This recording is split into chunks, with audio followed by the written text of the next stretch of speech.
Starting चालू नहीं किया।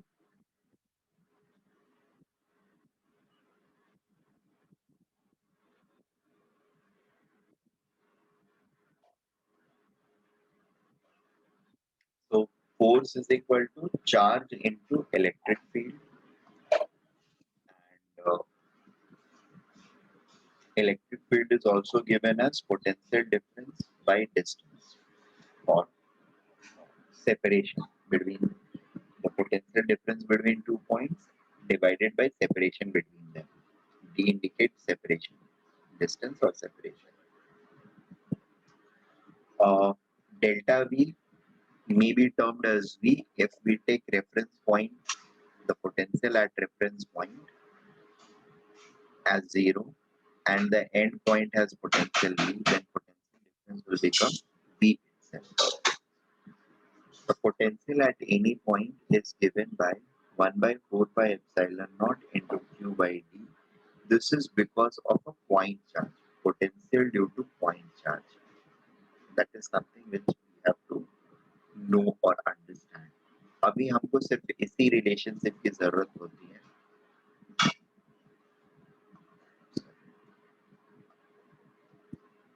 Sir, what does that PE indicates?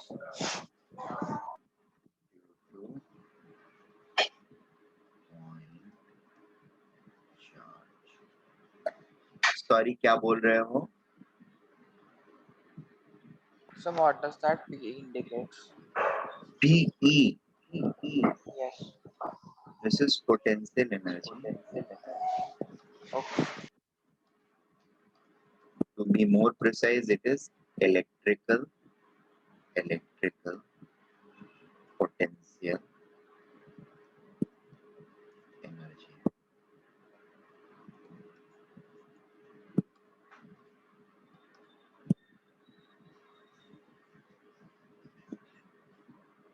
And this force is electrical force.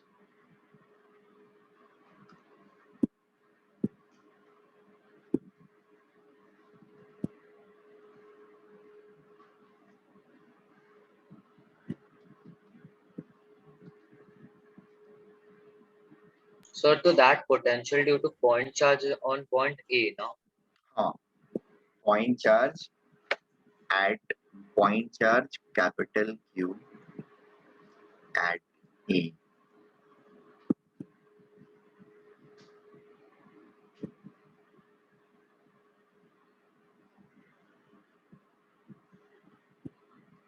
At a point B. यहाँ पर place at लिख सकते हो, at to a point B or at a point B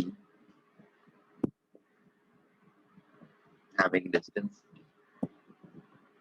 ठीक है, चार्ज पॉइंट Sir, नहीं, charge point नहीं हुआ, किसी और तरह का होगा, तो the expression that you are going to derive in physics next year, ठीक है, 12th में वो आप लोग को पढ़ना है, और किसी तरह का चार्ज होगा तो उसके थ्रू पोटेंशियल क्या होगा, that is something you have to do next year. अभी के लिए हमको सिर्फ ये जानना होता है, इसका हम रदरफोर्ड मॉडल में यूज करेंगे. रदरफोर्ड मॉडल के प्रॉब्लम्स को सॉल्व करने में we are going to use it, and therefore I am putting it in front of you guys. हाँ बोलिए ना, सॉरी कुछ बोल रहे थे. सर वो जो E आएगा फिर वो क्या electric field due two point charge की हेडिंग आएगा. That obviously it is a electric field due two point charge. ठीक है,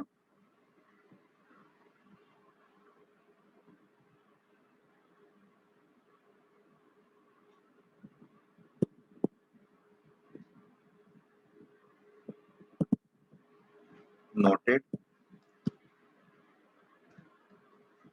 Sir, I'm just noting the test.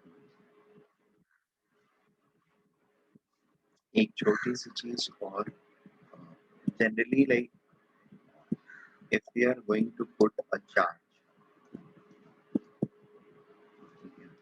in an electric field or between a potential difference or two plates in having some potential, तो उनका response कैसा होगा, that is what I'm going to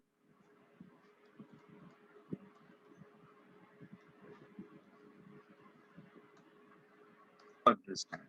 ठीक है, मान लो ये तो या यहाँ पर एक इलेक्ट्रिक फील्ड एग्जिस्ट कर रहा है, ऑब्वियसली इसका मतलब होगा कि इधर हायर पोटेंशियल रहेगा, may be let me call it V1, और इधर V2 पोटेंशियल डिफरेंस है, पोटेंशियल है, जिसकी वजह से पोटेंशियल डिफरेंस जो है that is V2 minus V1 negative value रहेगा।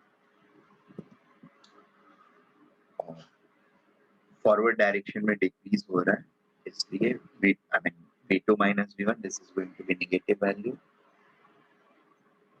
अब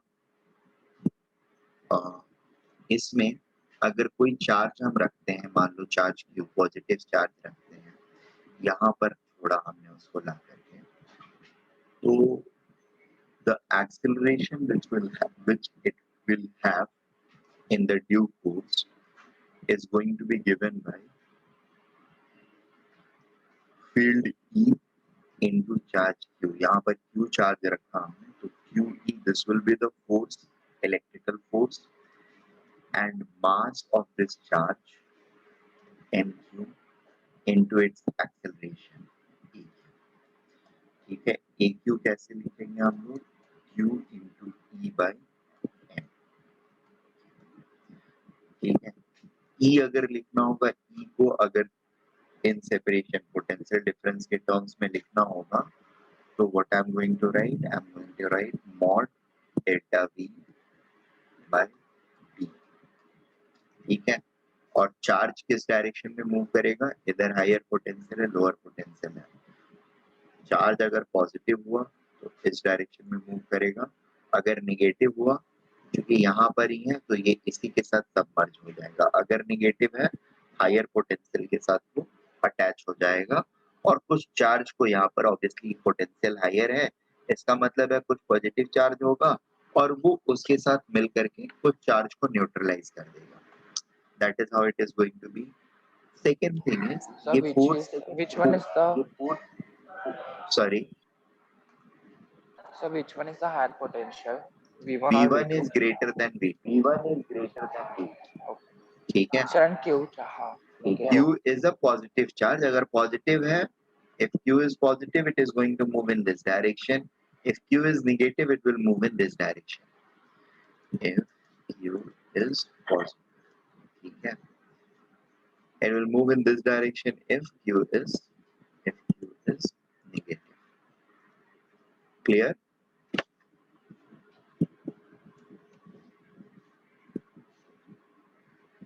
Is this okay?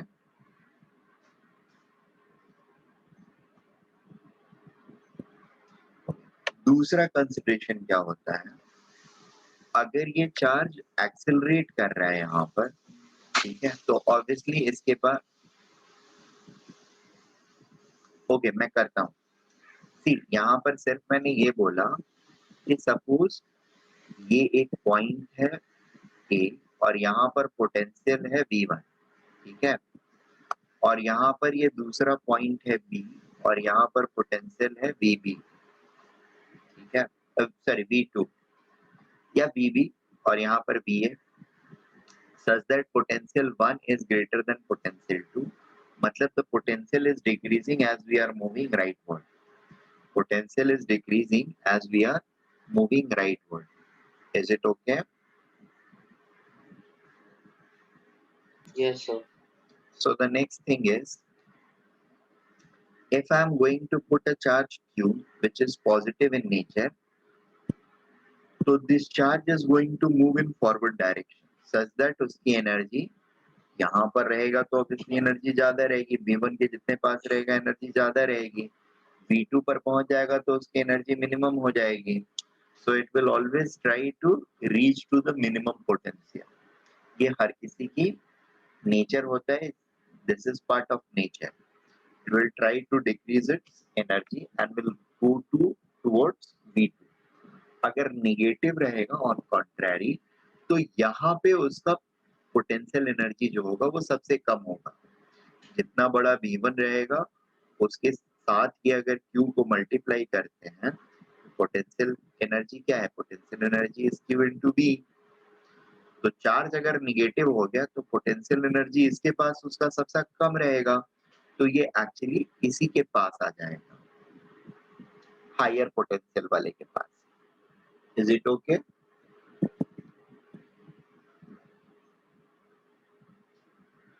बात समझ में आ रही है? Yes sir. अब फोर्स जो उस पर अप्लाई sir. हो रहा है that is given by QE, और mass into acceleration, acceleration QE by MQ। इसको हम लोग रिप्लेस कर सकते हैं। I can also write Q as this E as V upon delta V upon D। ठीक है, इसका मॉड भी ले लेते हैं, डेल्टा V upon D। क्यों? क्योंकि इलेक्ट्रिक फील्ड जो होता है that is delta V upon D, या mod delta V upon D। Is it okay?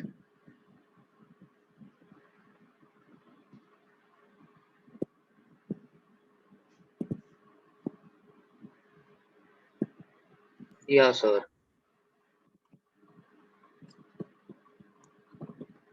Sir, F is the force of electron or the charge which is moving in the direction of Sorry, V1 force. sorry, क्या बोल रहे हो? F is the force, हाँ, F is the force acting on this small charge Q।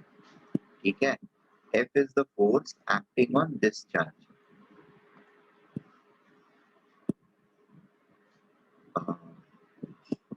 Fe is the force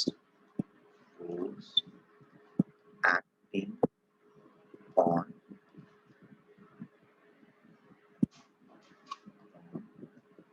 charge small q due to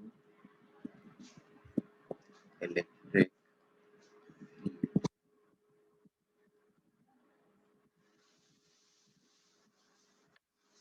ठीक है, अब यहाँ पर एक चीज और Sir, होता है। हाँ बोलिए ना। सर V1 टू V2 जाते हुए जो चार्ज होता है सर उस पे ऐसा रहता है क्या कि अगर पॉजिटिव है तो it will move towards negative, sorry week potential, and if it हाँ इज बिल्कुल नेगेटिव। बिल्कुल, मैंने बताया तो वही चीज को बताया ना कि अपने पोटेंशियल को मिनिमाइज करने की, पोटेंशियल एनर्जी को मिनिमाइज करने की हर कोई कोशिश करता है। तो अगर पॉजिटिव हुआ तो उसका मिनिमम पोटेंशियल किधर होगा? जब वो V2 पर रहेगा, सो V1 से V2 की तरफ भाग जाएगा। और निगेटिव होगा तो किधर मिनिमम पोटेंशियल रहेगा? V1 पे, क्योंकि V1 ज्यादा है, उसको किसी निगेटिव नंबर से मल्टीप्लाई करोगे तो वो नंबर बहुत छोटा हो जाएगा, राइट ना? जैसे 5 को और 15 को, दोनों को अगर पॉजिटिव नंबर से मल्टीप्लाई करते हैं तो which will be greater? The bigger number will become much bigger. But किसी निगेटिव नंबर से मल्टीप्लाई कर देते हैं तो क्या हो जाएगा? -3 से मल्टीप्लाई किया तो this will become -15 and this will become -45, right? Which one is bigger? The smaller number has now become bigger, right? And the bigger number has become now much smaller। सो अगर नेगेटिव चार्ज रहेगा तो ये बड़े वाले number के पास आ जाएगा, बड़े वाले पोटेंशियल के पास आ जाएगा, सच दैट इसकी पोटेंशियल एनर्जी कम रहे, और इसकी वजह से ये पीछे की तरफ यानी इसी पोटेंशियल सोर्स की तरफ भागेगा, और पॉजिटिव रहा तो आगे की तरफ भागेगा। Clear? Any doubt? No sir. Sir वो मैंने कॉपी नहीं किया। कौन सा? सर ऊपर से। क्यों? सर मैं कर रहा हूँ सर। फोटो ले लो। कौन सा? 5th page. अच्छा 5th पेज वाला, तो यही नहीं हाँ। किया हो ना, तो करो। हाँ सर ये।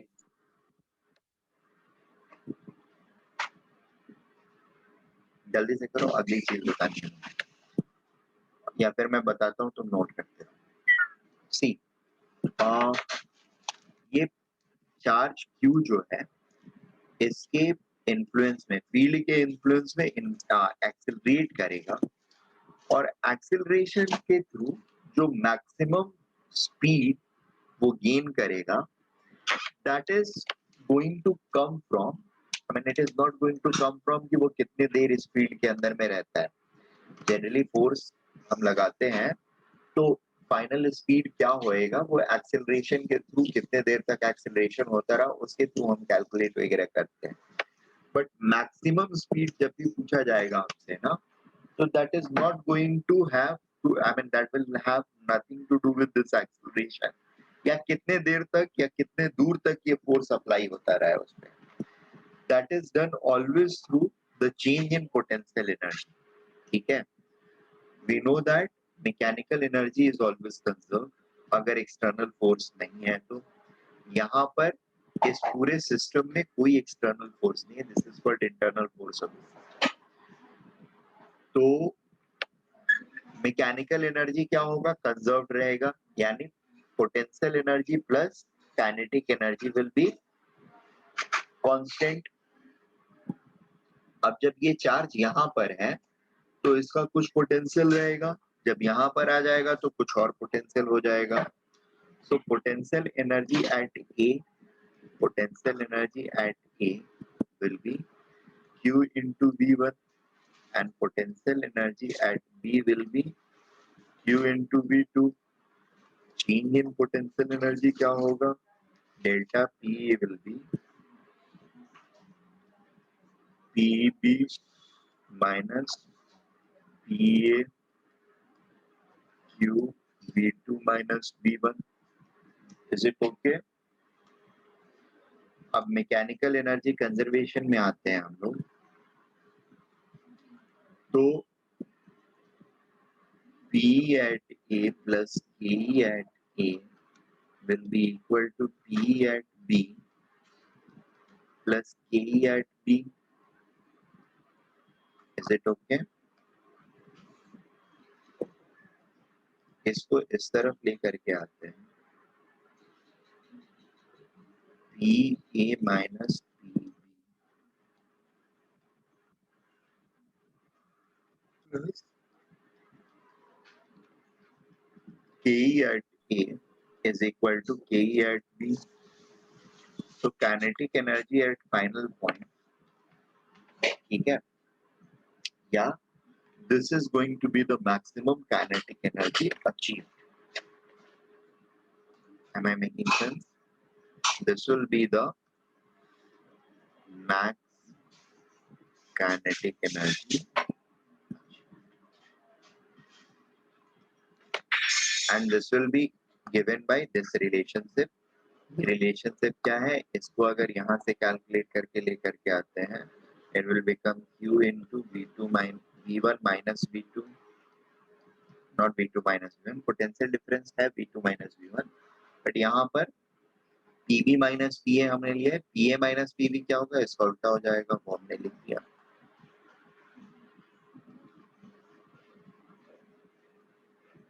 V1 minus V2 एंड इसमें ऐड कर दिया काइनेटिक एनर्जी एट ए. अगर कुछ है तो ठीक है, नहीं है तो जीरो ले लेंगे, जनरली जीरो ही रहेगा. That is going to be your KE max, right. या फिर केई एट बी तो दिया हुआ है, सो केई मैक्स के लिए अगर मुझे लिखना, ठीक है, इसको दिस इज केई एट बी. केई मैक्स मुझे लिखना होगा तो केई इनिशियल, ठीक है, plus Q into delta V, potential difference.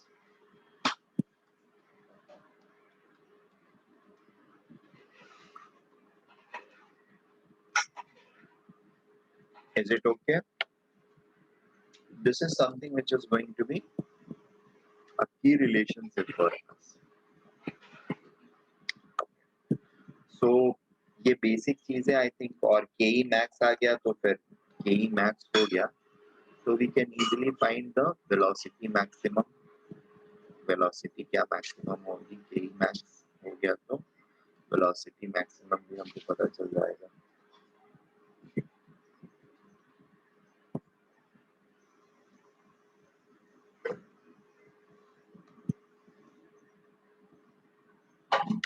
Is it okay?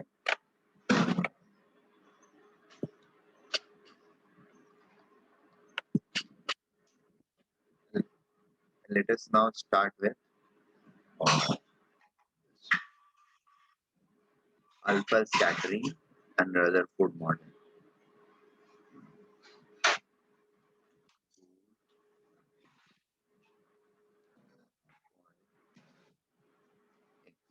Experiment.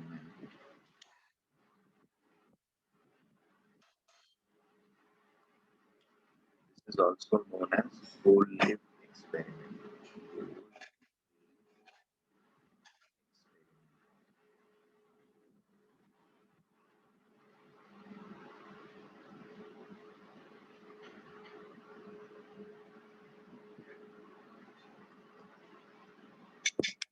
Gold-Leaf experiment में the experimental setup was something like this. यहाँ पर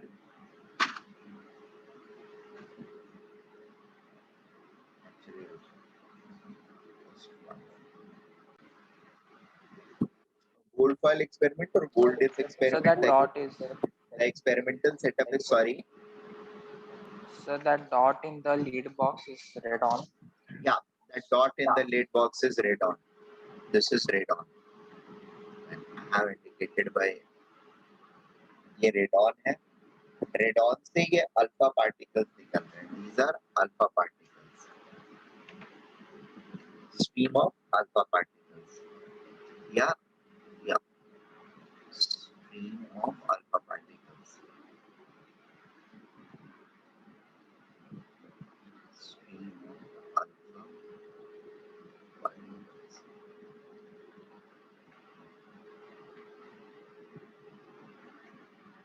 ठीक है.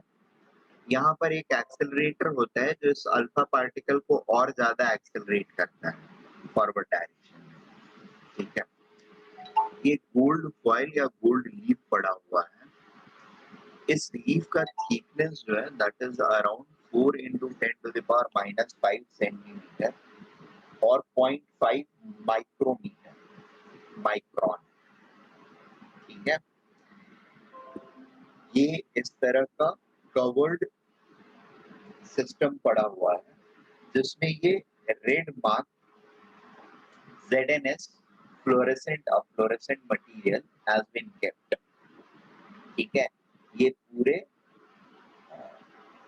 इनर लाइनिंग पे of the this spherical setup या स्फेरिकल बॉक्स, इसके इनर लाइनिंग पे we have put ZNS. ठीक है. अल्फा पार्टिकल्स होते क्या है? Alpha particles are double positively charged helium nucleus. Helium atom से उसके 2 इलेक्ट्रॉन्स होते हैं, 2 प्रोटॉन्स होते हैं और 2 ही न्यूट्रॉन्स भी. उसके अगर दोनों इलेक्ट्रॉन को हम बाहर निकाल के फेंक देते हैं तो बचेगा क्या? हीलियम का न्यूक्लियस. ठीक है. हीलियम के न्यूक्लियस पे चार्ज कितना रहेगा? 2 यूनिट्स ऑफ पॉजिटिव चार्ज और उसका मास कितना रहेगा? 4 AMU. 2 AMU due to 2 protons and 2 AMU due to 2 neutrons. Approximately, so 4 AMU इसका मास हो जाएगा. Is it okay? Sir, one question. Sir, that outer lining is gold foil only, no? क्या हुआ? फिर से बोलो.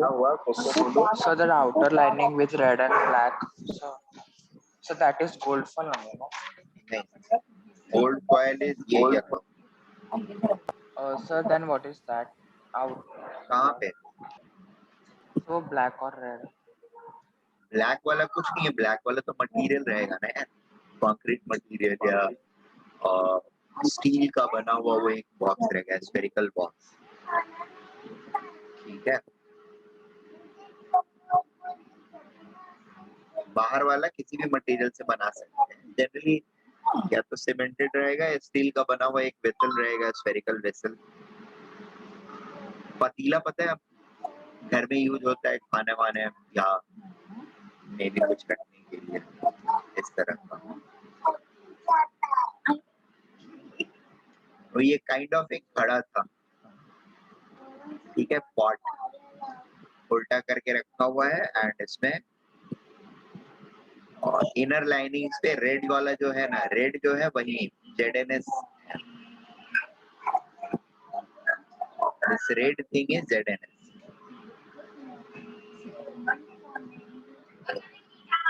लिख देता हूँ red line.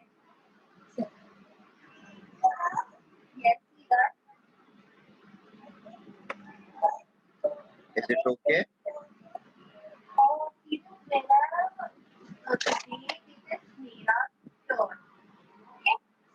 Hello sir and वो एक्सेलरेटर होता है उसका मतलब वो क्या होता है? एक्सीलरेटर का काम क्या हो सकता है बताइए? नहीं सर, लेकिन वो एक्सेलरेटर क्या होता है, मतलब कौन सा पार्टिकल होता है, क्या सब्सटेंस होता है ऐसा? सब्सटेंस कैसे होगा, मतलब हाँ सब्सटेंस तो होगा, कुछ भी हो सकता है। उसका काम क्या है पहले ये समझ लो, फिर वो सब्सटेंस का नेचर बेसिकली समझना ज्यादा इम्पोर्टेंट रादर देन वो है क्या, ठीक है ना। और यहाँ पर रेडॉन ही सिर्फ यूज होगा ऐसा कुछ नहीं है, ठीक है ना। There are many other materials which can be used as a source of alpha particle, ठीक है। फर्स्ट एक्सपेरिमेंट जो किया था इन लोगों ने उसमें रेडॉन यूज किया था, इसलिए मैंने यहाँ पर रेडॉन डाल रखा है। अदरवाइज अभी अगर आप एक्सपेरिमेंट करने जाओगे तो रेडॉन की ही जरूरत होगी ऐसा नहीं है, you have multiple other options also जो आप यूज कर सकते हो, ठीक है। नंबर 1, तो एक्सीलरेटर का पर्पस क्या है? It is there to accelerate the alpha particle. Alpha particle को एक्सेलरेट कौन करेगा? और अल्फा पार्टिकल को दूर भगाना है, तो अल्फा पार्टिकल को कौन एक्सेलरेट करके दूर भगा सकता है?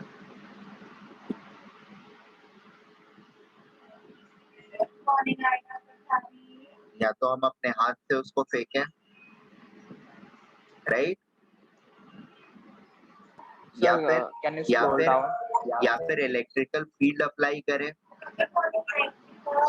ठीक है, such that higher potential left side में हो और लोअर पोटेंशियल राइट साइड में हो, इसके लिए वो अप्लाई करेगा towards lower potential.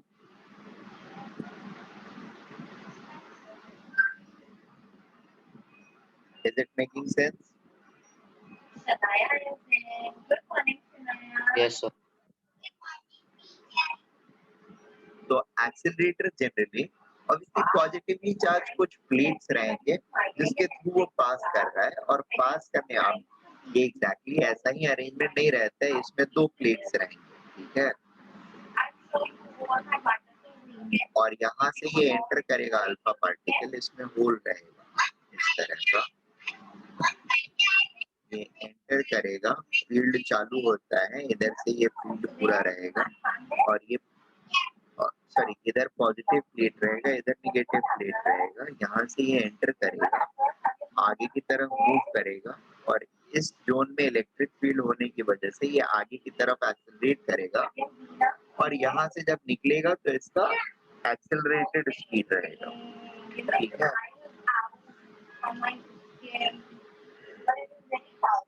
That is one way. There are other ways also. Cyclotron करके एक चीज होती है जो कि इसी पर्पस के लिए यूज होता है। So we can have multiple format of accelerators. Purpose उसका ये होता है to accelerate alpha particles such that it can impact with this gold foil with the maximum energy, ठीक है, maximum energy या maximum velocity momentum such that it can effectively do whatever it want to do with the gold foil, ठीक है। सो experimental setup हम लोग को समझ में आ गया। अब जब ये अल्फा पार्टिकल्स हम इधर से भेज रहे थे तो ये गोल्ड फॉइल के साथ टकराने के बाद 2-3 ऑब्जर्वेशंस हो रहे थे। पहला ये हो रहा था कि ज्यादातर अल्फा पार्टिकल्स जो थे वो बिना डिविएट किए हुए सीधे सीधे पास थ्रू करके यहाँ पर फ्लोरेसेंस क्रिएट कर रहे थे, ठीक है। मतलब अगर 100 पार्टिकल भेजा मैंने या 1000 पार्टिकल भेजा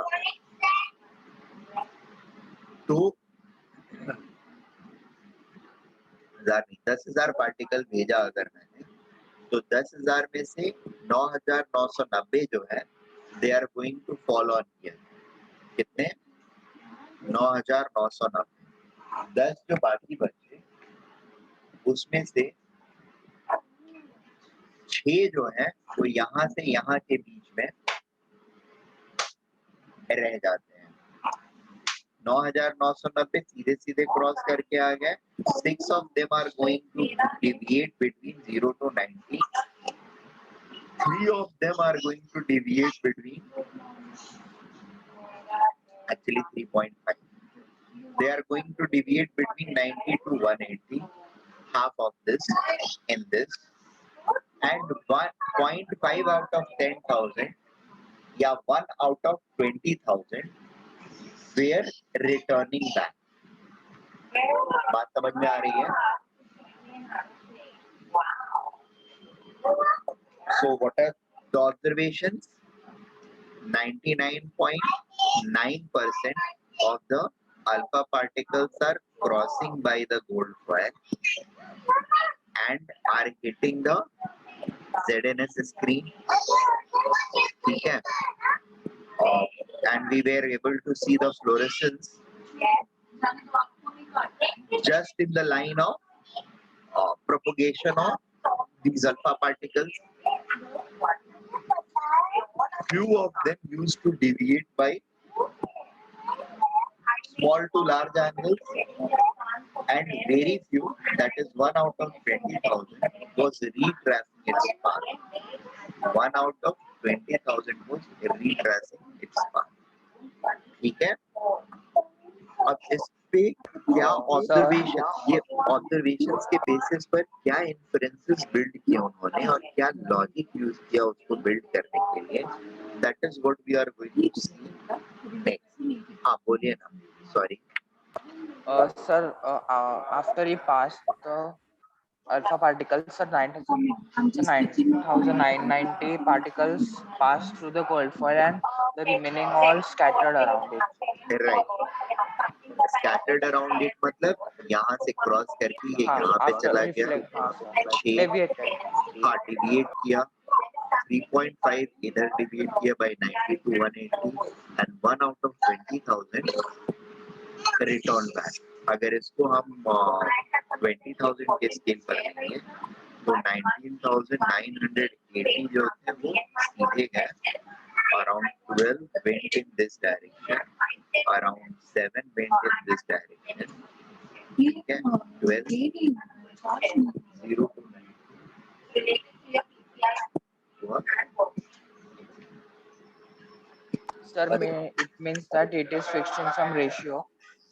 Sorry. Sir, it means the scattering is related to some ratio. Obviously, there is some ratio, and that is going to be very crucial for us. ठीक है?